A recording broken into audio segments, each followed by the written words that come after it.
Luke, March the 11th, back at the Bolton, the University of Bolton Stadium, where you've had many a good night. But be fair to say, this is perhaps the most important night for you, because I think you're going to be topping the bill down there, and your first 8-rounder. Definitely. I mean, yeah, it's going to be an exciting show, full of talent first and foremost. I'm excited to be topping it for the second time. You know, I've been at Bolton a few times, very good venue. You know, it's always full when I box. Great venue, so, great venue. Yeah, it's going to be an exciting night. But you're in with a kid that we know a little bit about, because I can't remember when it was, but it was Jake James's last fight. Yeah. And he came over and he was just, again, call it the acid test. Yeah. Because Robin Zamora, I think he's got a winning record. I think he's 19 and 18. And it's not like, you know, the wins all came early and then he's chose to go on the road and all losses. They're not. His wins and his losses are all the way through his career, all mixed up. And in fact, he's in a great bit of current form, because 2 out of his last 3 fights he's won. Yeah. And he beat a kid who I've seen get a man Taylor. That's Colin French. Yes, he did. And he also boxed a kid called Marcus Malloy on a Channel 4 show, and got a win over Marcus. Unfortunately, Marcus has not fought since. He's a real talented kid. So for him to beat him, we know that he isn't a given. This isn't a fight that you can guarantee to say that you're going to come out victorious. We believe you are. We believe you're good enough at. But this is a real good test for you. Definitely, he's a very experienced opponent, boxed at a very high level. You know, from the part of the world where he's from, he's very highly ranked, and you know, he's boxed some world title contenders. You know, and gave him a good run for the money. So I'm under no illusion that this is a tough fight, and not just that for myself. There's a lot of pressure on myself just to win and get the ball rolling again, because if I want to achieve great things in this sport, I've got to beat guys like this, you know, and I've got to beat them well. Well, that's why we brought him over. He tested Jake James last time, over 8 rounds, and Jake passed the test. But in the middle rounds, Jake was asked quite a few questions. And good enough, he managed to find the answers. But it proves, you know, Jake was a top amateur, and like you, unbeaten as a pro. I think he's 12-0. You're now unbeaten in 13 fights, hopefully 14 fights on that night. But we've said it numerous occasions. I've just spoke to Matthew, he said it numerous occasions. This has got to be your breakout year, hasn't it, mate? It has, mate. I mean, it's shit or bust, isn't it, really? Let's be honest. End of this year, I've got to be fighting for some sort of title. But, you know, at the end of the day, I've got to keep winning. That's the most important thing. Winning, doesn't matter how you win, as long as you win and win well. You know, by the end of the year, I'd like an English title fight. So, do you think that your last 2 fights, because you fought Rustin, the Russian kid, who's fought numerous occasions on our shows, and a very good performance, but it wasn't. You got cut. You got a broken nose, and you got cut in it. You wouldn't have known, because I think you won 60-54, so you wouldn't have known that. You watched the fight on YouTube. You know, he catches me with an elbow and an headbutt, and then my nose just went. My eye got cut. I mean, and it was a bad cut, and it was halfway through the fight. I think it was the end of the 3rd round, so there was still another 3 rounds to go. Yeah. But you were very composed all the way through the fight. You didn't let it panic you. You didn't let it get inside your head. It's only a cut. I mean, you know what? You know me. You look at my face. You know, cuts are. You know, I'm not scared of no cuts. You know what I mean? At the end of the day, we're fighters, and these things happen. And the main thing is, you know, I've shown that I've got the heart and the determination to come through and box better after it. So.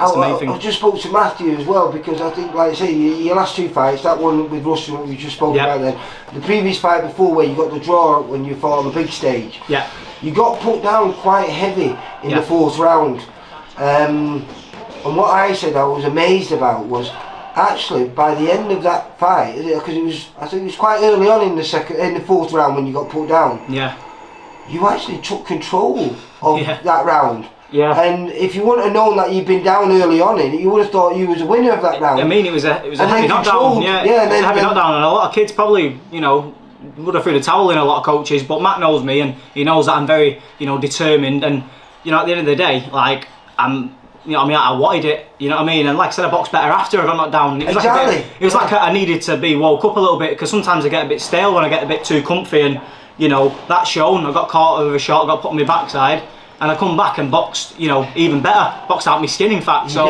it's a shame it wasn't. Well, you had to do that because you would have lost. And he was, you know, I know I was expected to come for a test and beat him, and although it was a draw, it wasn't a loss. I think he fought Kane Gardner. He did. About a year later. Yeah, about a year later. At Bolton. At Bolton, yeah. He boxed him on short notice, and you know, he took Kane the full distance and gave a good account of himself. So, and Kane's no bad fighter. He's a very good fighter, mate, and he's got an important fight coming up as well. So that'll be good to watch. Yeah. Well, I know both of them because I used to train with Connor, and Kane used to come down. So I got to see a lot of sparring between the two, and obviously I've done a lot of sparring with them both. And yeah, be an exciting fight for the fans, and I wish them both the best. Yeah.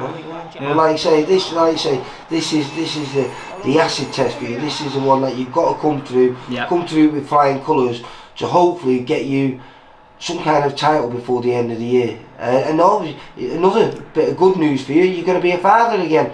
Later on in May, aren't you? Definitely, mate. Yeah, I mean 29th of May. 29th of May. Got a little boy coming, so I've got one of each now. You know, it's a massive thing for my family, and especially for me, because obviously I lost my granddad last year, and the baby's due 2 weeks after his birthday. You know, the baby could come early, you just never know. So it's bang on 2 weeks after. So. Any names in mind? There's a few, but yeah, I've left that one to the missus. Yeah, so yeah. I remember when I was trying to name my daughter, I was walking around shouting out random names. Yeah. So I found one that sounded right, you know, when I said it, you know, and eventually I found that. And just on that, Lee, alone, you know, knowing I've got another mouth to feed now, it's no longer about myself. You know, I've got two children now, so it's like, you know, does this mean you're proper grown up now, mate? Oh, I think so. Yeah, I've still got the baby face, haven't I? But yeah, I think you know, I've got to start looking at it from a financial standpoint and a business standpoint, and you know, I've got to have these fights now where I'm going to get paid well, and you know, hopefully appear on the telly and build my reputation that way, my branding that way, because I've got mouths to feed. Yeah, because also there's a very important fight on the same night that Kane's fighting on the 24th at Bolton, where you're fighting 2 weeks earlier. We've got two VIP fighters fighting one another. Nathan Bennett against James Moorcroft, and that's the final eliminator for the welterweight title, which is, I presume, what you're looking for towards the end of the year. Well, summertime, something like that. Just depends how things play out. A lot of politics, isn't there, like waiting and stuff. But you know, that's a fight that I'd like the winner of. You know, if one of them go on to win the title, you know, maybe a defence, either in Liverpool for Nathan, or you know, Wigan, Bolton for James. If James won in Bolton, you two would sell the place out, wouldn't 100%. Yeah, that'd be a great top of the bill. That, you know, for an English title, and you know, hopefully one of them goes on to win it, and I wish them both the best. Yeah. Who do you think?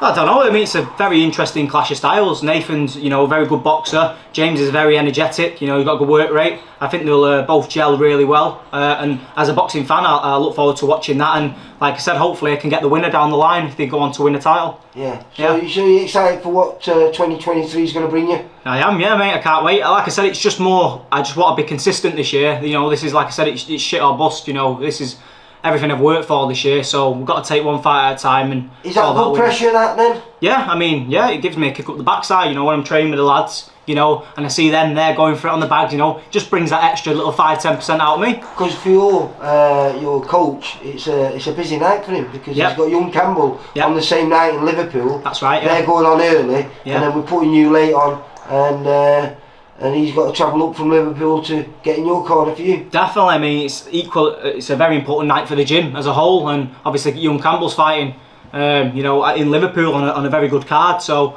you know, they're the cards that I want to be appearing on, you know, by the end of the year again. You know what I mean? Like I said, I've had one or two fights here where I've just got the win, but I want to be back on them stages, and I want to stay on them. So yeah, you want to be back on them. Exactly. Yeah, because I've had that little, you know, that foot in the water now, and I know what it's about, and I know the setup, and it was a good experience. But now I feel like I'm just there. You know, I just need to get above it again, get that win, and then hopefully I'll be appearing on them shows again. Well, like I say, we know this is definitely not a given. This is a tough test, but I'm sure it's a test that you'll come through with flying colours, and we'll be there on the night. I'll be filming it, and hopefully I'll be saying to you, win number 13. Yep.